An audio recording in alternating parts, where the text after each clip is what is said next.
For me, there is a difference between a protagonist who knows how to get help for things that are outside of his expertise, skill set, which creates opportunities for side characters around the protagonist that complement him or even compete with him in certain situations, because I would not want to create a protagonist who is the only one who can do a particular thing, and a protagonist who can never reliably accomplish anything by himself. So even this needs to be, in my eyes, balanced for the protagonist to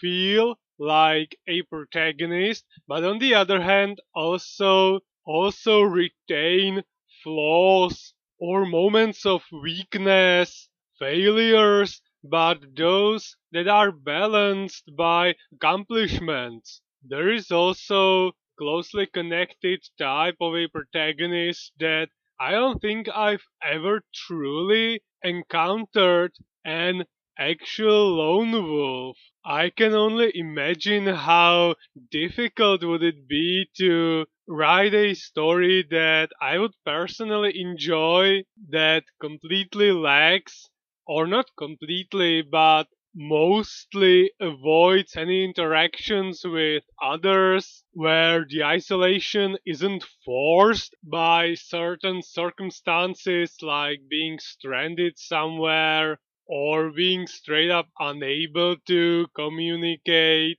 or be in the vicinity of another sentient creature, and where it actually lasts the entirety of the story, where the protagonist simply has to avoid certain challenges because he would be just a singular being, and certain scenarios just would not have a solution if he engaged them, outside of making the protagonist this all-knowing, all-powerful entity that could do everything by himself. But even if that was all somehow manageable, I said it before that for me, dialogues are more important, more engaging than expositions or monologues, which would make creating a true lone wolf type of protagonist even more, well, let's face it, impossible. Anyway, this was just a short thought that ambushed me during what was supposed to be even shorter introduction to today's video. So I'm going to stop here and move on to the adventures of Whistler and Fatty. Last time they decided to go on an adventure, and Whistler discovered something that he thought was truly remarkable. He hurries Fatty to get on top of the crate as well and look over the wall with him. Well, Fatty, being the non-athletic kind, needs some help, and when he finally gets on top of the crate, it just decides that it's too much and succumbs to its early demise. Fatty calls it an earthquake, but Whistler corrects him that it was just his metric cent of weight that forced it to give up on its life, and with the help of another crate and some careful positioning on Fatty's part, they both manage to look over the wall, which makes Fatty call for Jupiter in shock from seeing Bristles, Longpole, and Bohosh, realizing that they've discovered the Brotherhood of the Cat's Paw figures they thought were made up for the sake of the stories in the Young Herald, and here they were right in front of their eyes. They dug down because they thought they were discovered by the Brotherhood and start thinking how awesome everything is. because wherever the Brotherhood is, the rapid arrows can't be too far away, and they make a decision to go inside the yard to get closer to the Brotherhood and maybe even overhear some of their plans. Whistler spots an empty box and thinks of a plan. He empties the box, climbs on Fatty's shoulders, and they will pretend that they are a fully grown adult just minding his own business, and this way they'll be able to approach the Brotherhood without raising any suspicions. Not the greatest plan.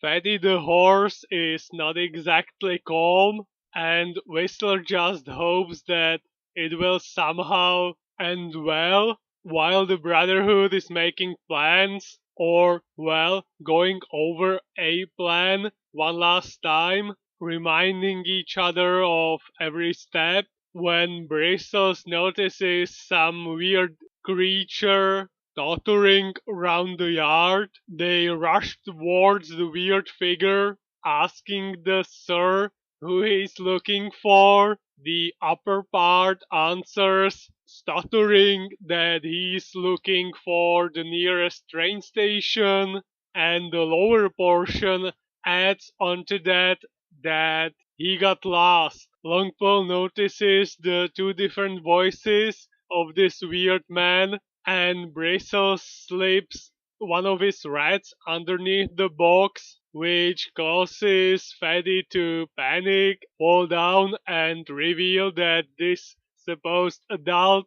was in reality two boys wearing a quote unquote disguise. The Brotherhood begins interrogating them, suspecting that they are spies sent by the rapid arrows on them, or maybe they came up with it by themselves, but they offer the boys a small ray of sunshine way to redeem themselves, because this intrusion actually played into the Brotherhood's plans, and they do need one person to assist them with whatever it is. Whistler and Fatty agreeing in desperation, and while the Brotherhood is coming up with a way to decide who will be accompanying them and who will stay at the base, Fatty's biggest concern is the dinner that he's probably going to miss. The Brotherhood comes back and they tell the boys that they are going to do a handstand, and the one who does a worse rendition of the move will be the one who's going to help them with whatever business they need to do. That sends Fatty into Wales, and it ends in a way that anyone could have predicted, with Fatty eating the ground while Whistles does a pretty decent handstand. So Whistles and Bohosh stay while Longpole and Bristles, and now Fatty, go outside. Longpole gives Whistles one last warning to not try anything funny. When it's just Bohosh and Whistles at the base, Whistles asks Bohosh what's going to happen in case that he actually tried to run away, and Bohosh, not being the brightest one, actually explains to him how the Brotherhood communicates with each other over long distances. Don't forget that this story is happening a long time ago.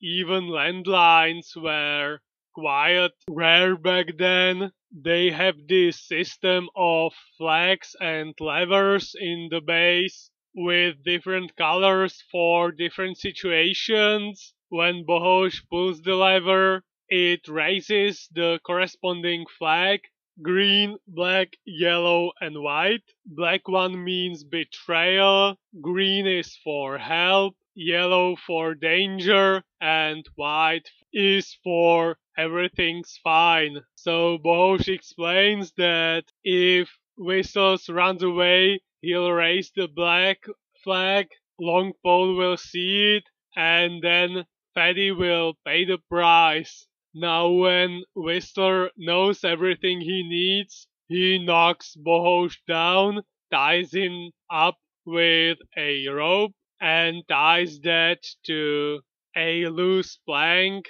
inside of the wall of the Brotherhood's base. He even cuts the ropes that tie the flags and the levers, gloating at Bohosh how he's going to give the signal now, with Bohosh promising vengeance and retribution. Whistler ignores that and gives Bohosh one last goodbye on the way out.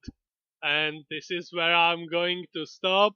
I was able to curb down my enthusiasm during the intro and managed to cover some Rapid Arrows adventures, or, well, not exactly of the club, the Rapid Arrows, but we are getting there, and I'm going to continue talking about protagonists and going over more stories of Yaroslav Foglar in the next video.